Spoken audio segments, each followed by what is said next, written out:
What's up YouTube? Welcome back to the channel. I am DeMarius Jackson, and in today's video we're gonna go over some technique exercises that you can use to get started learning enclosures and get them incorporated in your playing. So without further ado, let's get straight to the video.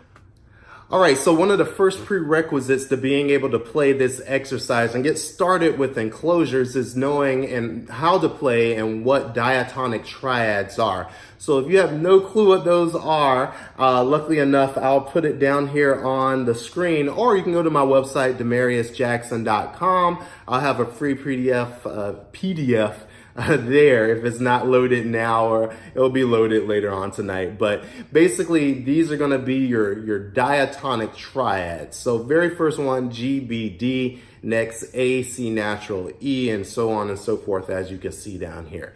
Now what we're going to do is precede all of these diatonic triads with a half step below the very first note. So like I said, we have G, B, D, precede that G with an F sharp. So now it becomes F sharp, G, B, D.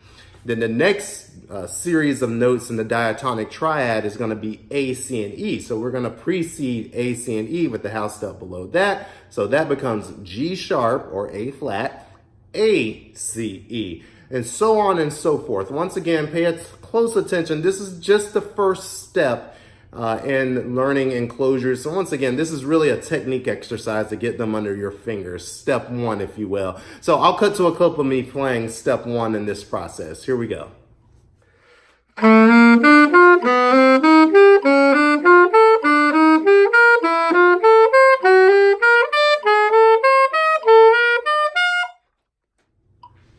All right, so we're back with step two. So step two is playing a half step below the second note of the diatonic triad. So I don't want you to confuse that with the second scale degree. So let's break it down really simple. So we had G, B, D on the first step. We preceded the very first note. Now we're gonna precede the second note of that diatonic triad. So the G, B, D now becomes G, A sharp or B flat, half step below, B, and then D. And then we'll move on to the next note in that, the next series of notes is A, C, and E. So we'll precede the C a half step below. So that becomes A, B natural, C, and E, and so on and so forth. Once again, I'll have it printed down here. You can go print it out and all that good stuff. And let's cut to a clip of me playing that example.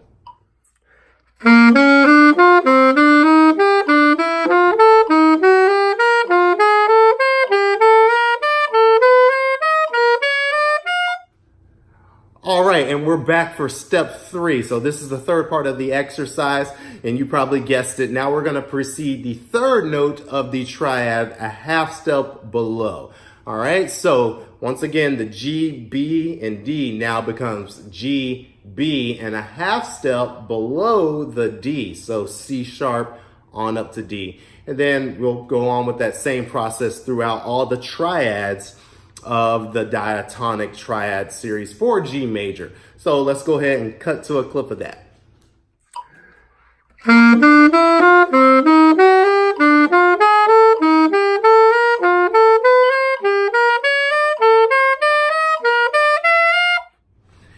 Now, if this is all going a little bit over your head, if you're a beginner or you're new to this concept, what you really want to try to do is, I'll cut to a clip of me playing it here in a second, is precede every note of the G major scale a half step below.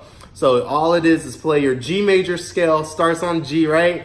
Half step below, F sharp, G, and then we go to G sharp, A, then we go to A sharp, B, then we go to B to C natural, then C sharp to D, etc., etc.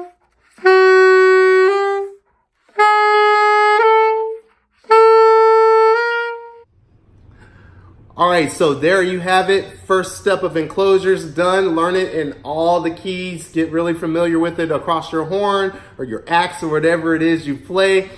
Go to my website, DeMariusJackson.com. Download a free PDF. You can check out all the exercises there. And if you like more information about it, I also wrote a book about it. You can check it out in my bio and all that good stuff. Anyway, hopefully you enjoyed it. Until the next time, I'm out.